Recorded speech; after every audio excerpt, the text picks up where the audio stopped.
¿Qué tal? ¿Cómo están amigos y amigas de esta comunidad? Como siempre un gusto, como siempre un placer que nos acompañen. Narrativas como cada sábado con mi querido Ricardo Valderas, Federico Bonazo, Ricardo Valderas. Y hoy el tema, por supuesto, cae de fondo en esta discusión tan particular que se dio entre el señor Musk y el señor Trump, en donde hubo acusaciones muy serias. Hubo acusaciones de pertenecer a una red de pedrastia. Hubo acusaciones de que gracias al capital financiero se ponen presidentes, así de claro. Hubo acusaciones de proyectos que gracias a la amistad o intereses con el gobernante en turno te llegan sin ningún tipo de competitividad. En fin, cómo entendemos este pleito entre ricos? Porque a final de cuentas, ninguno es un representante del pueblo, ninguno es un luchador social. ¿Cómo entendemos todo esto en el mundo actual que vivimos? Mi querido Fede Bonazo, ¿cómo estás? Bien, querido Jesús, querido Rick, queridísima audiencia de narrativas, contentísimo de estar un nuevo sábado con ustedes. Ricky Valderas, ¿cómo andas? Querido Jesús, querido Federico, contento de compartir este sábado con ustedes. Un gran abrazo a nuestra audiencia. Pues miren, voy a empezar de manera muy simple, mi querido Fede. ¿Qué pasó? O sea, ¿cómo entendemos lo que pasó entre Musk y Trump y lo que se ha venido diciendo después de cada uno de ellos? ¿Cómo lo entendemos en este entorno que representan los dineros en el mundo? Sí, debemos hacernos también una pregunta, ¿por qué sería de interés en México esta pelea entre dos ricos? Bueno, porque son dos ricos que manejan, uno de ellos ya no, pero la política de Estado del vecino del norte, el país más poderoso de la historia de la humanidad, que, o casualidad, es con el que México comparte su principal frontera y sus principales problemas. Problemas y también, bueno, ventajas. Es una relación tan poderosa y se ha incrementado comercialmente tanto a lo largo del tiempo que no se puede hablar de México sin hablar de Estados Unidos. Nos guste o no, a uno no le gustaría que la política de los Estados Unidos condicionara tanto la política de México, pero es así. Pensando siempre los que apuestan por la idea soberanista en cómo defenderse, protegerse, parapetarse, negociar, saber convivir con un gigante en decadencia, en una evidente decadencia, porque si vemos toda la composición del gobierno de los Estados Unidos, desde que el que maneja a la fuerza militar más poderosa de la historia es, aparte de soldado, también un ex animador de Fox News, Pete Hegseth, Marco Rubio, imagínense, los que han escuchado las declaraciones xenófobas de Rubio, es el menos agresivo, imagínense ustedes lo que estamos hablando del gabinete que hay allí. eh, en fin, la política antimigrante, estamos viendo los- las persecuciones y las protestas en Los Ángeles que son realmente conmovedoras, paisanos o gente de otras nacionalidades solo por portación de piel siendo humillados en las calles y resistiendo, otros con muchísima dignidad y siendo encarcelados. Es decir, estamos viendo el incremento de un estado represivo que llama al peligro, a la alarma y a entender en la manera en la que la realidad lo permita y la sobrecarga de información que tenemos de mejor manera posible lo que estamos viviendo para saber cómo reaccionar, cómo articularnos. Aquellos que pensamos que México tiene que ser un país soberano, que México debe mantener una relación de respeto con los Estados Unidos, pero no de sumisión con los Estados Unidos. Se pelean estos dos grandes ricos y hay varias razones de la pelea. Podríamos hablar también de las consecuencias. Más allá del chisme, ¿qué intereses están en disputa? Sería una pregunta interesante. Y yo creo que la pregunta se puede empezar a explicar si avanzamos un segundo paso inquisitorio, que sería, ¿qué vamos a hacer con el Estado, Elon? What are we going to do with the state, Trump? Ellos se preguntaban qué vamos a hacer con el Estado ahora que lo tenemos a nuestra disposición. Y yo creo que ahí viene la disputa. En los últimos tiempos, Trump, cuya filosofía económica y política no está del todo claro, se puede categorizar como capitalismo nacionalista, pero lo de nacionalista yo lo pondría entre comillas porque es un nacionalismo que solo beneficia a los ricos de esa nación. Es un nacionalismo atravesado por un sentido de clase. Y yo creo que en realidad Trump es él mismo una expresión del individualismo que reina en el mundo desde hace muchísimo tiempo. Y el único interés que tiene Trump es el de sí mismo. Hay excusas a través de las cuales Trump busca la fama, el poder, el enriquecimiento. Una de esas excusas es el bien de los Estados Unidos, otras es el bien de la clase trabajadora, pero poco vas a favorecer a la clase trabajadora si tú planteas una ley de presupuesto, que es la que ha desatado la pelea con Elon Musk, en la cual pues vas a quitar una serie de apoyos fundamentales a lo que queda de la salud pública en los Estados Unidos, vas a incrementar el gasto en defensa militar y en seguridad interior por el asunto migratorio y vas a mover los subsidios. Y en ese movimiento de los subsidios se veía afectado eh, StarX estoy diciendo bien, StarX y Tesla, ¿no? Dos de las grandes compañías de Elon Musk. Entonces, y por otro lado, Musk, que se había creído en parte, yo creo que aquí esto es verdad, que entraba él con la motosierra de Milei, o la motosierra que ellos le han inculcado a ese gran filósofo, economista argentino, que no sé cómo no le han dado el Nobel todavía, a Javier Milei, un hombre tan profundo y tan humanitario. A esa parodia barata de presidente que tiene la Argentina, lo han estado instruyendo también con esto de la motosierra. Es la concepción de barrer con ciertas estructuras del Estado que según ellos causan déficit fiscal público, porque para ellos el Estado es una empresa. Al no entender que el Estado está allí por otras razones,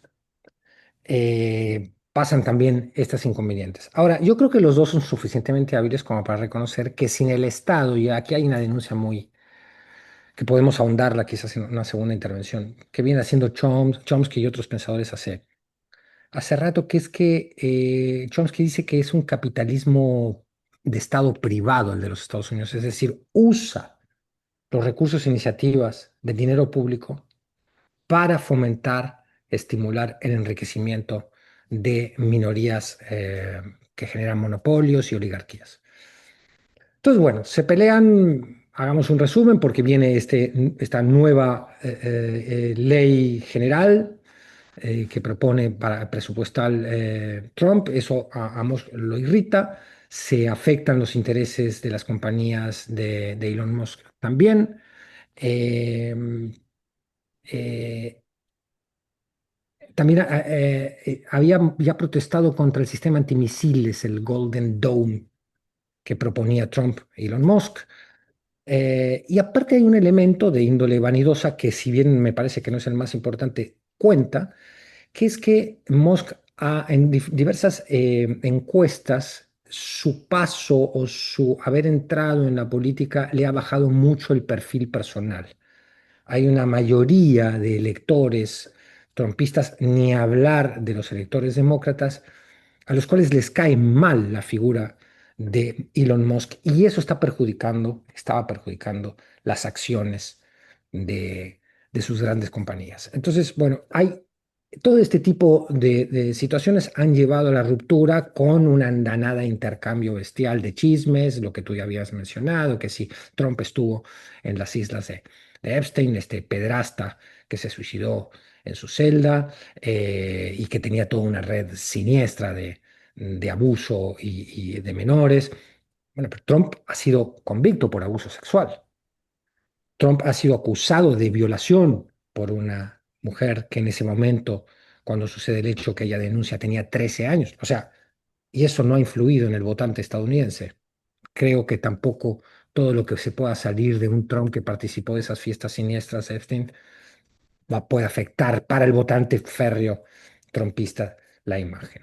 Ahora Steve Bannon, que es el gran, perdón si me extendí aquí, termino, Steve Bannon, que es el gran ideólogo trumpista de la derecha, es el que articula a través de la Atlas Network a todas nuestras derechas locales. Ricardo Salinas Pliego, el principal representante de la derecha trumpiana en México, ha declarado que Elon Musk tiene problemas de papeles y entonces que habría que deportarlo, ¿no? Al que hasta hace poco era un estadounidense con la nacionalidad aceptada y que se estaba haciendo cargo del DOGE, el departamento de ordenamiento presupuestal de los Estados Unidos, hoy ya sería un propio alien, un extranjero al que quieren exportar. Da para mucho. Yo creo que lo importante es que reflexionemos sobre qué intereses están en disputa antes que la parte superficial del chisme. Voy a darle continuidad a lo que excelsamente manifestó Fede, querido Ricardo. ¿Qué intereses están en disputa? Me voy a colgar de la postura del buen Fede. ¿Qué intereses están en disputa cuando pues llegan de la mano a la presidencia de los Estados Unidos? Musk metió 260 millones de dólares a la campaña, es decir, no es cualquier cosa. Puso a consideración, a disposición de Trump, una red social como X, que es de millones y millones y millones de personas. En fin, ¿qué intereses están en disputa entre estos dos personajes, ¿no? Bueno, particularmente los intereses del capitalismo digital, porque recordemos que ambos personajes son dueños de redes sociales. La de Donald Trump se llama Truth Social y la de Elon Musk se llama X o X.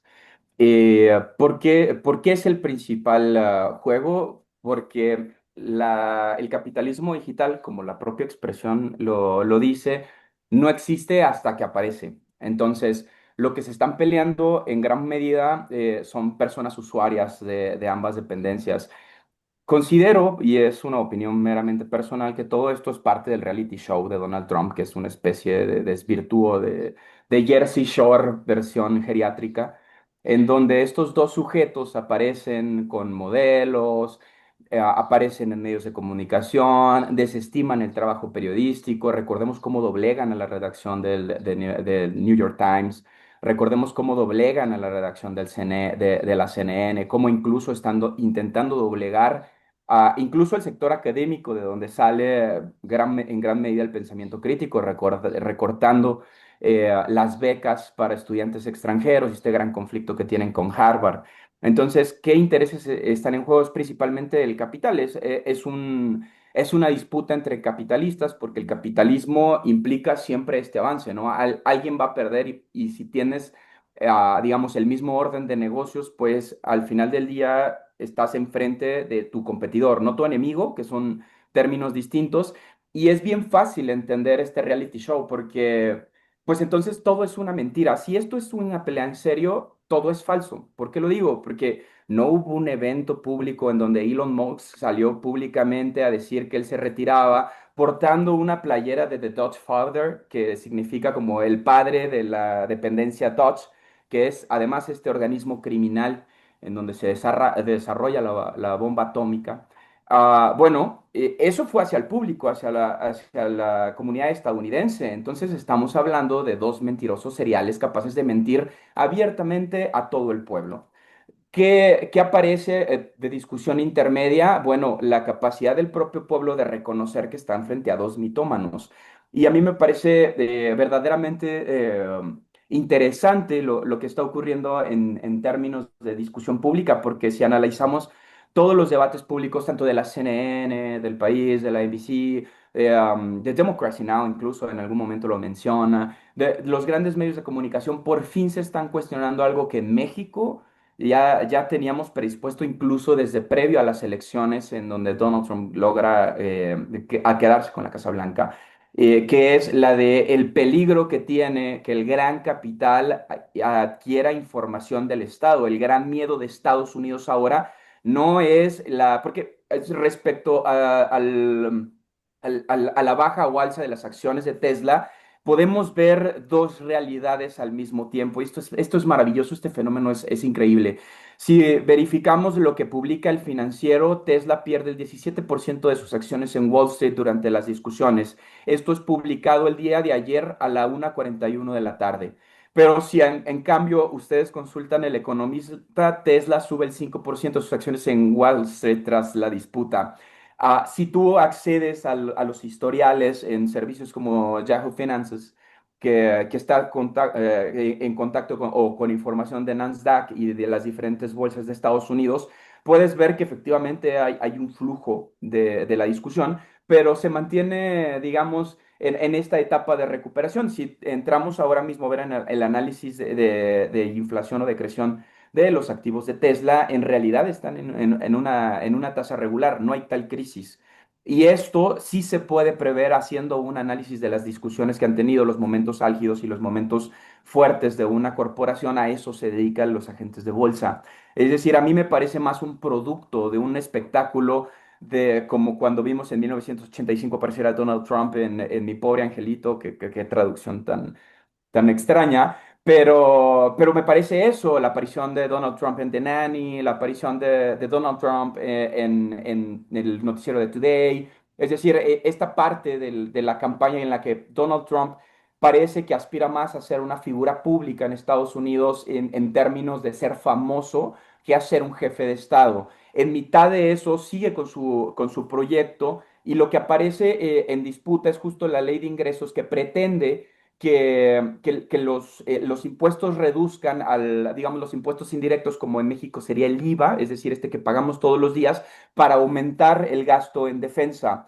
Esto es lo que hace la ruptura, porque Starlink, empresa de Elon Musk, es uno de los de los grandes inversionistas o de los grandes inversores en el aparato de seguridad de Estados Unidos, y entonces lo que estaba en riesgo es la capacidad de entrar en los contratos de Estados Unidos, las empresas de Donald Trump. Cuando Donald Trump asegura que digamos, este apartado financiero se va a licitar de una manera en la que no le beneficia a Donald Trump, aparece esta supuesta ruptura, pero me parece una ruptura totalmente de diseño. No es tan fácil como decir que Tesla perdió activos, aunque sí los haya perdido, pero tampoco es en realidad que le haya afectado. Nada de las dos cosas que se están utilizando está afectando a ninguno de los dos personajes.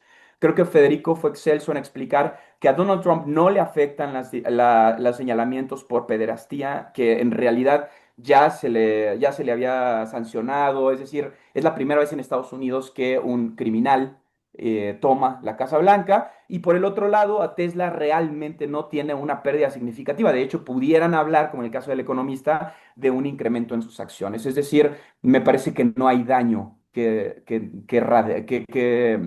dimensionar en este escenario. Escuchándolos a ambos, me surge entonces una duda, esa es la realidad de las cosas, y la trataría de dilucidar contigo, mi querido Federico. Y es, entonces, ¿quién necesita más a quién? Es decir, ¿Musk necesita a Trump o Trump a Musk? Sobre todo en el marco que Musk ya borró el tweet o el posteo donde acusa a Trump de estar involucrado con esta red de pederastia. Ya borró también otras acusaciones y abiertamente habla de la paz, ¿no? Por ahí incluso hay otro millonario, eso me llamó la atención, los millonarios en redes sociales discutiendo sobre el tema, aparece un tercer millonario diciendo, pues no se peleen porque todos tenemos que estar unidos, ¿no?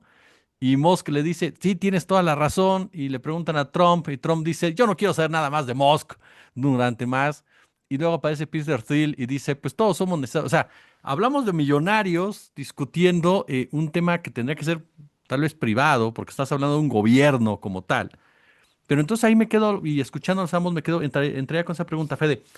En este marco, ¿quién necesita más a quién? O sea, ¿quién necesita más del otro cuando los dos provienen de la misma situación, porque ninguno es político, y los dos responden a un concepto netamente capitalista de beneficio para las oligarquías? Yo creo que se invirtió la relación, ambos se necesitan, pero se invirtió. A la hora de las elecciones, el que necesitaba más a Elon Musk era Trump. Y ahí están los 250 millones de dólares de apoyo a la campaña, que es algo tan brutal que ejemplifica lo que el senador Bernie Sanders a la cabeza, junto con tantas otras personas de Estados Unidos y del mundo entero, han denunciado como una democracia completamente subordinada al poder económico. Es decir, gana las elecciones aquel que tiene más dinero, ¿no? Aquel que recibe más apoyo. Y esto está permitido por la primera enmienda, por la libertad de expresión, muy mal concebida de esa manera por la misma Suprema Corte de Justicia de los Estados Unidos, que al intentar defenderla, lo que ha defendido en realidad es una plutocracia. En Estados Unidos vivimos ya abierta y obscenamente una plutocracia. Esto hago un paréntesis aquí para todos aquellos que están muy preocupados por la democracia en México. A veces no les gusta mucho hablar de las condiciones de las democracias realmente existentes en otros lados y bueno, Mm, entonces, esa relación se invierte. Elon Musk le aporta mucho más a Trump a la hora de la campaña y entre otras cosas recordemos que habían bajado la cuenta de Trump de X, ujú. una concepción legal con la que uno tendría que estar de acuerdo, donde si vas a usar las redes sociales para promover odio o directamente para promover un golpe de Estado, como hizo Trump cuando no le gustaron los resultados de las elecciones, donde perdió la posibilidad de continuar como poder ejecutivo, pues te das cuenta que de alguna manera la ciudadanía se tiene que proteger ante lo que es el mal uso de las redes sociales. ¿Qué hizo Trump? La compró y le devolvió perdón, y Musk la compró y le devolvió a Trump su cuenta y ahí se empezó a sellar un pacto. Ahora, el bravucón no entiende, tiene tan lastimada la vanidad en el fondo Trump, que este tuit que tú mencionas, se ve difícil que ahora diga, bueno, sí, hagámonos amigos, que sería un poquito quizás la intención de Musk. Un Musk que juega con la acusación de las redes de pederastia de Epstein, por un lado, y por el otro lado juega, bueno, pues ya no nos llevemos tan mal, porque si nos seguimos llevando tan mal, ahora me va a ir muy mal a mí, ¿no? A mis empresas, que corrijo bien.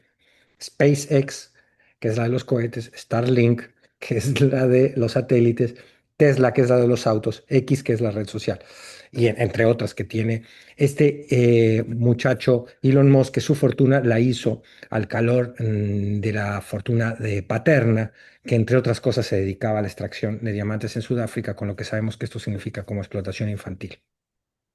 Estos ricos impúdicos que luego se dan el permiso a sí mismos de hablarnos de derechos humanos, de Estado de Derecho, como sucede con nuestro anarcocapitalista local, Ricardo Salinas Pliego, al que menciono no por un encono personal, sino por lo que representa. Este tipo de personajes representan la propuesta de una sociedad absolutamente cruel, donde el Estado se desentienda absolutamente de sus responsabilidades sociales y solo existe allí para proteger al capital privado. Y si no es que no lo quieren desaparecer el Estado, luego se asustan cuando el Estado desaparece. Ya sabemos por qué no repitamos las anécdotas de lo que ha pasado con los experimentos anarcocapitalistas en ciertas regiones del mundo, porque Porque yo luego meto la... tengo que editar y no me gusta. O sea, les ha ido mal, digamos. Oigan, vamos a vivir sin Estado, ¿por qué no hacemos en Newtown, ahí al norte del estado de Nueva York, un experimento? Síguele, síguele, Fede, sigue, Les Fede, fue sigue. mal, les fue mal, les fue mal. Este, Entonces, ¿qué proponen estos cuates? Eso. Proponen que el Estado sirva únicamente como fuerza coercitiva, que el monopolio de la violencia, que es potestad de esa estructura institucional a la que llamamos Estado, los proteja a ellos sus intereses. Y si se cae la banca, ¿no? Venga el Estado y se los solucione. Y si de golpe me da mucho miedo el riesgo de invertir en tal tecnología, mejor que vaya el Estado. Y si la tecnología resulta buena, perfecto. Hay unas nuevas vacunas, ven, compramos la patente, todo el Estado ya hizo una inversión y el Estado encaró el riesgo de que esa investigación no tuviera los resultados positivos que finalmente tuvo y me quedo yo con la patente y después comercializo como monopolio de la farmacéutico la gran riqueza que implica el tema de las vacunas. Es decir, son capitalistas que critican al Estado, pero dependen de él, se quejan del nani Estado, del Estado protector, pero que en las últimas épocas y siempre en realidad funcionado para proteger sus negocios, su propiedad privada. ¿Cómo van a defender la propiedad privada sin Estado? No hay que desarrollo del capitalismo sin Estado. Eso es lo que no entienden los anarcocapitalistas. Es una contradicción risible si entendieran un poco de economía y historia, pero no quieren entenderla porque son algunos de ellos radicales de la crueldad mucho antes que radicales de la libertad. Me gustó esa frase y por tanto la voy a repetir. Son radicales de la crueldad antes que radicales de la libertad. Y eso es lo que ha pasado en el intercambio de favores que se habían hecho Trump con Musk. Hoy vuelven a necesitarse un poco mutuamente, pero evidentemente Musk hoy necesita más a Trump de que lo que Trump lo necesitaba a él antes de las elecciones. Ahora, me quedo pensando ricamente lo que quieras expresar, aportarle al tema de Fede. No sé si lo de Nueva York tenga mucho fondo, pero en el tema en general, como quien dice, este, me va a ganar la risa, mejor me concentro. No, no, no sigamos por ahí porque vamos mal. Chiste local, audiencia de narrativas. Algún día lo platicaremos. Que O se Pero ponga no, a o investigar la no. audiencia lo que pasó en el pueblo Newtown, al norte de Nueva York, donde se instaló un experimento anarcocapitalista en serio. Que lo investiguen y ahí se van a dar cuenta por qué no estamos riendo. ese es el tema serio, pero ¿por qué nos reímos nosotros? Es otra cosa. Bueno, ahí los osos jugaron un papel, digamos. Los osos jugaron un gran papel en esa anécdota. Los osos silvestres jugaron un rol. Los osos, además afiliados a Donald Trump. Bueno, Bueno, Osos republicanos. Ok. a lo que voy que aparte de lo que dice Fede, querido Ferriqui, eh, ahorita, y colgándome de esta frase que también me la voy a robar, ustedes ya saben, yo me lo voy a robar, lo del radicalismo y todo eso. Aviso por decencia, pero me la va a robar Fede. Este, ¿Hasta qué punto le somos desechables el resto? O sea, ¿hasta qué punto ellos están en su pleito allá arriba? Pero no les importa si eso genera pérdidas en la bolsa que afecta a un trabajador, no les importa si esto afecta en otro tipo de situaciones, no les importa estar llevando a cabo un genocidio para hacer un negocio con el gas, no les importa, y no solamente a ellos, lo vemos en Argentina con un Milei que no le importa golpear ancianos que estén peleando por una pensión digna, lo vemos con Meloni que no le importa, por supuesto, criminalizar migrantes, lo vemos con Macron, que literalmente se transformó ya en un familiar de los Le Pen, o lo vemos incluso con otros personajes como el propio Daniel Noboa, quien abiertamente, si te atreves a reclamar algo, pues ahí están los mercenarios gringos a los que contrató, ¿no? Para poner orden. Es decir, ¿hasta qué grado nos topamos también con un ejemplo de que en este pleito de élites, pues los demuestran que los demás, como bien decía mi querido Fede, son crueles, no les importamos lo que nos pase en realidad al resto del planeta porque no somos parte de esta casta. El problema es no visualizarnos como una comunidad, pero es en términos generales, el pensar en los estados desde las estructuras limitativas, fronterizas, límites del lenguaje en lugar de enriquecimiento del lenguaje. Creo que en general el mundo está construido desde esa idea en donde es una idea separatista y que genera identidades caníbales de alguna manera. Creo que Paco Ignacio Taibo lo dijo perfectamente, el capitalismo caníbal que es frente a lo que estamos, porque podemos poner, por ejemplo, el capitalismo de armas, ¿no? Es decir, hasta dónde estás dispuesto o dispuesta a llegar para construir fortuna. claro. Y esto, digamos, los episodios de violencia más grandes, independientemente de su estructura de manifestación, me refiero a si es una guerra declarada como la que tiene Israel con Palestina o es una guerra de baja intensidad como la que está ocurriendo en México con los cárteles o que de baja intensidad tiene lo que yo tengo de astronauta.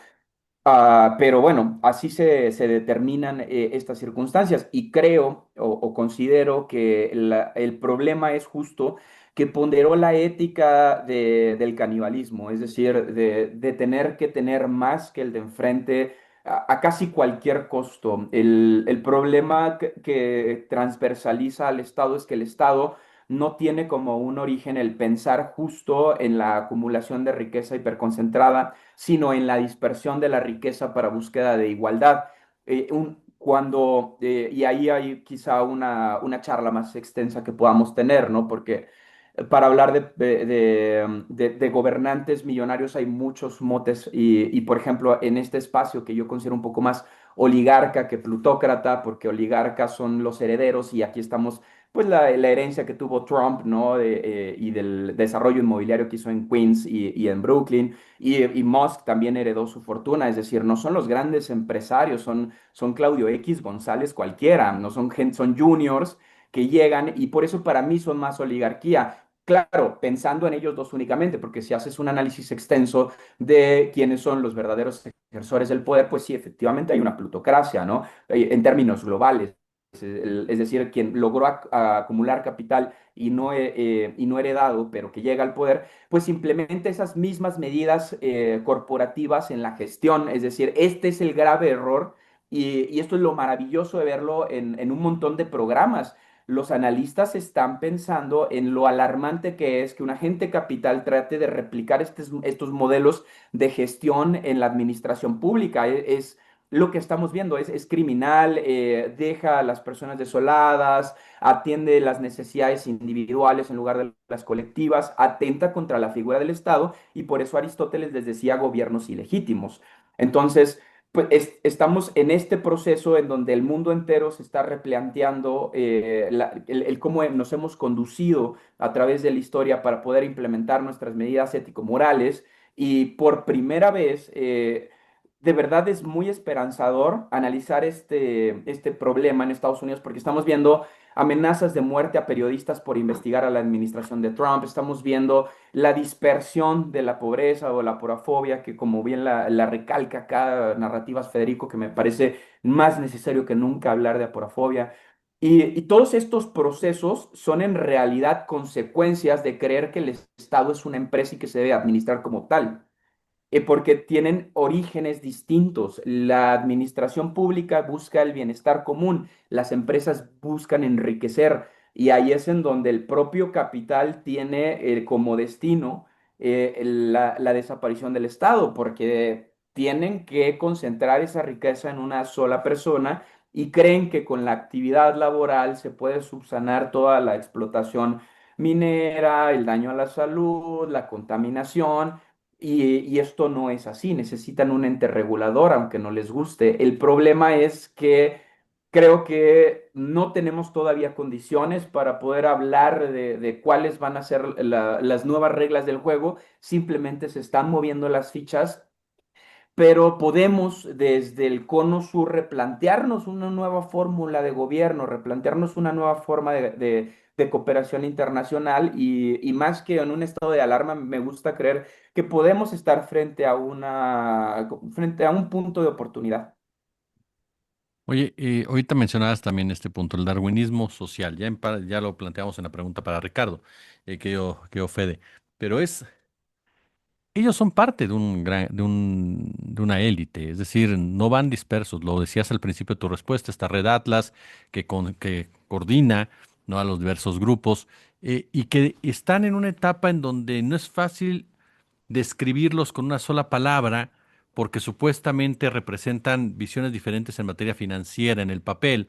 De repente ves a Milei que está vendiendo todo a Argentina, Trump siendo más nacionalista, como lo definen algunos. De repente ves Hungría también entrándole al tema del libre comercio, pero a diferencia de Italia que dice por ahí no vamos, somos más nacionalistas nosotros. Y luego chocas con Abascal, que tiene una postura diferente a lo que es el Partido Popular, más radicalizada en algunos temas.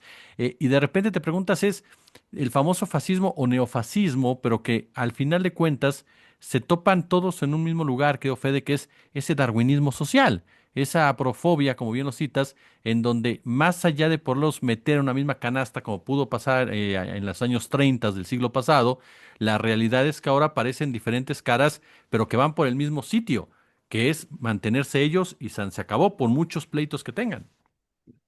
Bueno, lindísimo, lindísimo que abras no nos da el programa para, pero lo hemos tratado muchas veces en narrativas. Y además le quiero dar, si me lo permiten, al cuestionamiento que haces, a la reflexión que propones, un costado narrativo, es decir, se junta la ideología y el negocio en estas élites. La ideología profundamente conservadora, una ideología que le tiene miedo al cambio y por tanto a veces reacciona incluso contra acomodos de la economía global que desafían un poco su conservadurismo.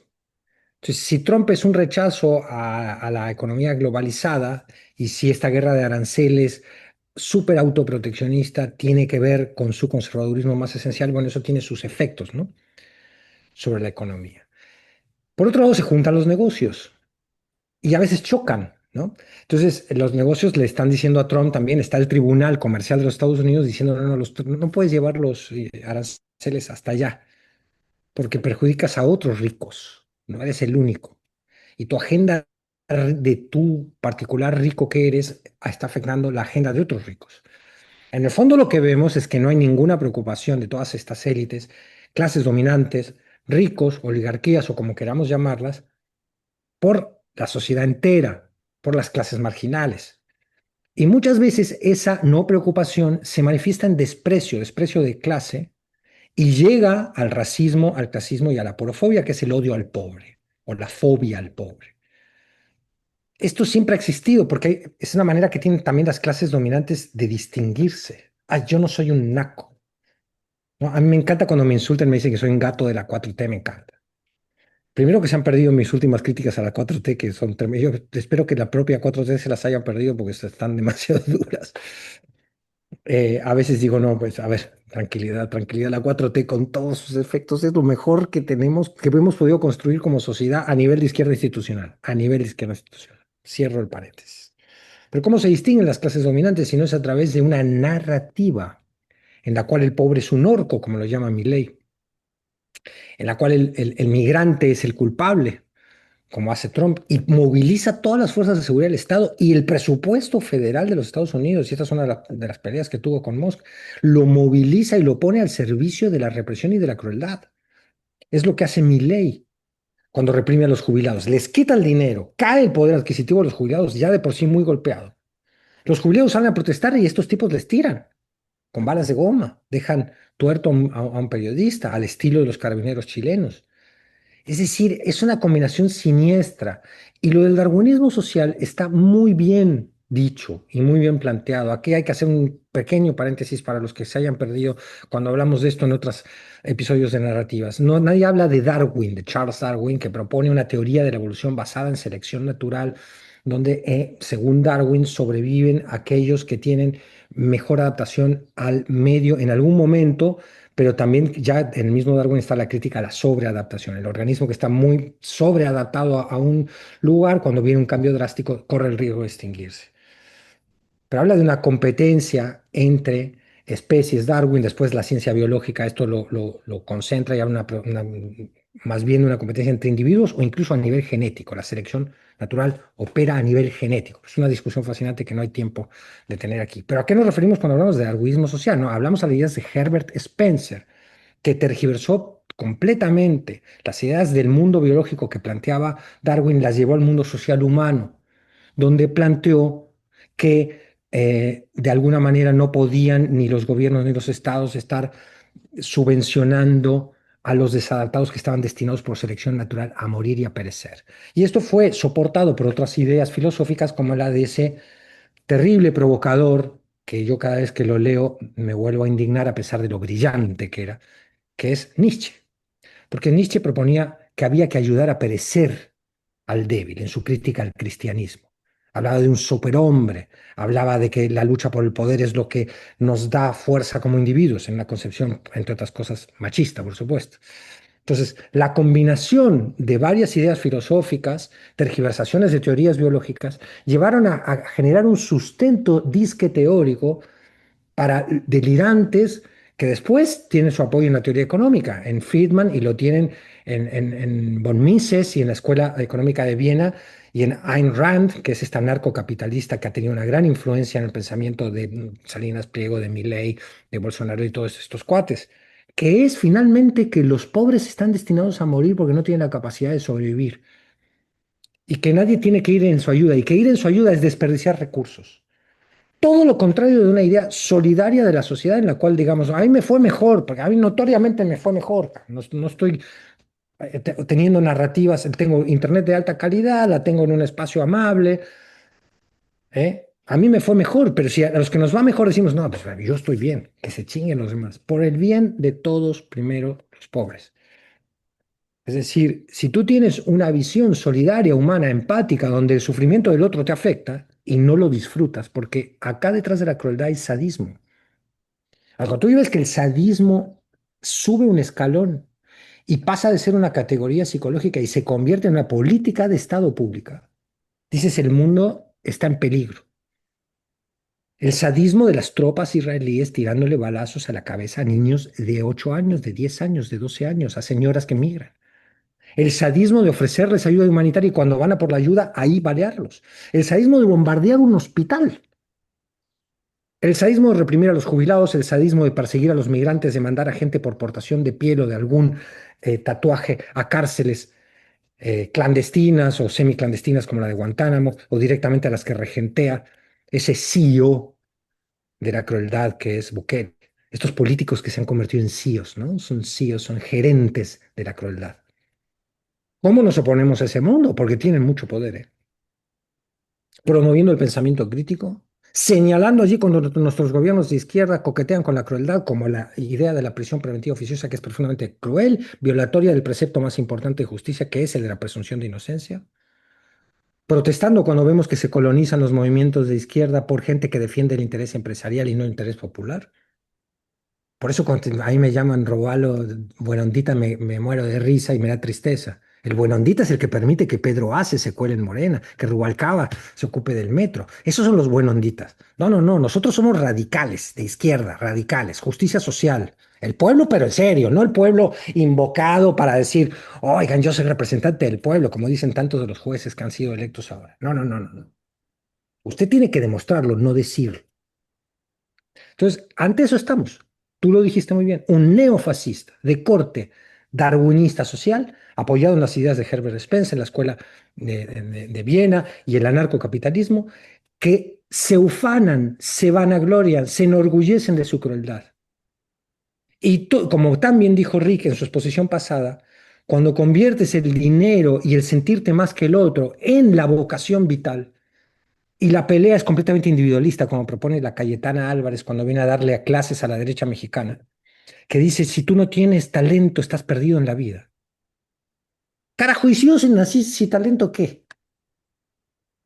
No, tenemos que construir una sociedad de derechos donde seamos todos iguales ante la ley. Los más talentosos que destaquen por su talento, pero siempre si partimos desde la misma base de oportunidades. Hay que pelear ferozmente contra estos tipos. Ahora, los que estamos peleando estamos siendo, ojo, en Estados Unidos ya no pueden entrar, también lo decía muy bien Rick, ya no pueden entrar varios personas que tengan la nacionalidad, ya acaban de publicar, las nacionalidades que ya no pueden entrar.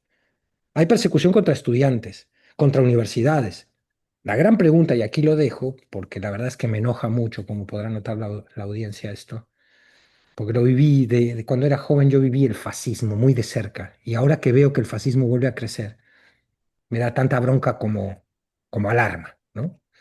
eh, hay que estar muy organizados, hay que defender a nuestros proyectos de izquierda y defenderlos implica monitorearlos, no dormirnos en los laureles. Mi querido Rick, gracias, Fede. Mi querido Rick, ¿qué pasa en México? Porque ahorita hablamos de Trump, hablamos de Musk, pero aquí tenemos a nuestros mil millonarios. Aquí tenemos a personajes que tú los has estudiado bien desde hace muchas décadas. Son familias quienes operan prácticamente igual. Los que ahora algunos hablan de justicia social, ¿no? Cuando durante muchos años, pues todo era su territorio, que hacían negocios con García Luna sin ningún tipo de empacho, aún sabiendo quién era Genaro García Luna. Eh, ¿Cómo vemos también de este lado a estos personajes quienes están operando de una u otra forma, ya sean desde la banqueta contraria, designándose como enemigos abiertamente, así se han designado, del gobierno de Claudia Sheinbaum, caso Salinas Pliego, caso Claudio X González Hijo, porque el papá está muy contento en las reuniones, ¿no? Que eso también llama mucho la atención, que el padre vaya, esté contento y el hijo no, pero también otros personajes que están cerca de la 4T, como es el caso de Carlos Slim, por ejemplo, y otros más que golpean y se mueven para atrás, como son los Larrea. Es decir, ¿cómo entendemos, no? Es a estos oligarcas mexicanos en este escenario del neofascismo y en este escenario del darwinismo social como bandera de todos estos personajes. Honestamente, yo no quisiera decir nada después de lo que acaba de decir Federico. Dilo Estuvo sin tan pena, sin bueno, pena. no, es que estuvo tan bueno que por favor nos pudiéramos quedar con esta idea otro Ok, ratito. gracias, nos vemos la próxima semana. Ya, ya cerramos cortina, Federico lo dijo todo. ¿Dónde votamos por Federico? Ya, ya había que cerrar. Y creo No, que quizá solo agregar imaginen, estamos en un escenario en donde prendemos las alarmas por casi todo, ¿no? Alguien dice que un político saludó a Juanita Pérez y Polinarco, ¿no? Y que se acaba la democracia porque votamos, ¿no? Y que un montón de crisis. Imaginen qué hubiera pasado si Andrés Manuel López Obrador o Claudia Sheinbaum, durante las disputas con Claudio X González, Salinas Pliego, que tiene una cacería declarada en contra del gobierno federal, dijeran que mañana no tiene espectro radioeléctrico, no tiene contratos con el gobierno y lo anulan desde cero, como es la amenaza que está haciendo Donald Trump a Elon Musk. Imaginen el disparate sobre el que estaríamos hablando. A mí lo que me parece alarmante, más allá de que los ricos o los mil millonarios, que esa es otra anécdota divertidísima, escribí mil millonarios en un reportaje y se infartaban un montón de redacciones, pero es que no es lo mismo decir millonario a mil millonarios. Mm. Los mil millonarios son el Consejo Mexicano de Negocios, no son el riquillo que vende carros en tu colonia. Pero bueno, partiendo de esa diferencia es que ellos siempre juegan en conjunto, ellos no se pelean. ¿En donde hemos visto la ruptura de Carlos Slim realmente como opositor del espectro radioeléctrico, pero en forma en contra de Salinas Pliego, de los Bueno, Escárraga? acuérdate que hubo un pleito entre ellos. Pero el Mm. pleito nunca desmembra Ah, no. la configuración y la estructura. De hecho, hasta antes de Aramburu Zavala no se permitían ni siquiera mujeres en el Consejo de Negocios. Antes se llamaba Consejo Mexicano de Hombres de Negocios. Eso cambia con la llegada de Aramburu Zavala. Posteriormente, la regla era no debe de haber dos grandes o mil millonarios que se dedican a la misma cosa. Y después entra Salinas Pliego ahí a querer jugar con TV Azteca y cada vez son, digamos, más laxos con sus normativas porque ven que no son reales, son ficticias. Teníamos el problema del pase de vía con Ferromex y se habló de la compra de un terreno para que pudiera un proyecto nacional servir a la funcionalidad nacional, que además era concesionado, nunca compraron las vías férreas y estaban hablando de que, ay, sí, de que somos Venezuela del Norte y que la nueva URSS en México, porque la expropiación es no, se te acabó un permiso. Entonces, lo que sí veo es que nuestra capacidad analítica hacia lo interior es muy reducida y tenemos que ser más justos con los procesos mexicanos, pero realmente desde quienes son o se consideran líderes de opinión, tenemos que ser más justos. Si la hondanada de la ultraderecha y el fascismo está avanzando en todo el mundo, esto evidentemente está pasando en México y debe de estarnos alarmando y debe de estarnos organizando para construir nuevos espacios que hagan frente a este fenómeno que es agresivo, que es violento y que arrebata vidas. Pues ahí lo tiene usted, querido amigo y amiga de Narrativas. Muchas gracias de verdad por estar pendiente de este espacio. Mencionarle que durante las próximas 3 semanas, mi querido Federico Bonazo tomará un merecido descanso. Por supuesto, Narrativas continuará con mi querido Ricardo Valderas. Tendremos un invitado para que platique con nosotros. Y agradecerle siempre a mi querido Fede Bonazo y por supuesto decirte, Fede, que te esperamos con los brazos abiertos, que sabes perfectamente que este es tu espacio, tu lugar, que tienes un contrato eternamente firmado. Entonces, y sabes perfectamente lo que se te va a extrañar, pero mereces ese descanso y sin duda alguna disfrútalo, querido. Valoro muchísimo tus palabras de verdad y lo digo delante de la audiencia. Yo los voy a extrañar mucho. Narrativas es un espacio que disfruto muchísimo. A la audiencia le pido que ojalá me reciban cuando yo quiera regresar, pero también le doy la bienvenida a las invitadas o invitados que puedan tener ustedes en estos 3 sábados que seguro van a enriquecer muchísimo en compañía de Rick lo que es este territorio de conversación, sobre todo sobre las narrativas. Voy a intentar reencontrarme con otros rincones de la vida, del pensamiento, de la música que a mí me interesan y me importan mucho, pero los voy a extrañar sin duda y voy a estar con muchas ganas de volver en julio. Aquí te vamos a esperar, mi querido Fede, porque aparte de todo debes una ida al Covadonga. Este, Ganó la apuesta. Yo pues, gané, Ganó la lamentablemente. apuesta. Federico ganó la no apuesta. importa, lo tiene que pagar él. Ah, Ah, bueno. hasta ganando pierdes, amigo. No sé por qué hay duda de la discusión. Ricky Valderas. Querido Chucho, nada, agradecerte, Federico, este espacio como siempre, a la audiencia y bueno, no se van a poder llenar esos zapatos con nadie, evidentemente, así que más te vale que regreses. Gracias, Un querido. abrazote. Ahí Gracias. lo tiene usted. para que luego no nos digan, oye, ¿qué pasó con Fede? Se va 3 semanas y regresa, por supuesto. Así que, y aquí lo vamos a estar esperando, mi querido Fede Bonazo. Pues ya nos vamos, échele el super chat, el super gracias a Narrativas y ya lo sabe, investigue sobre los osos allá en Nueva York. Yo soy Jesús Escobar Tobar, como siempre un gusto, como siempre un placer.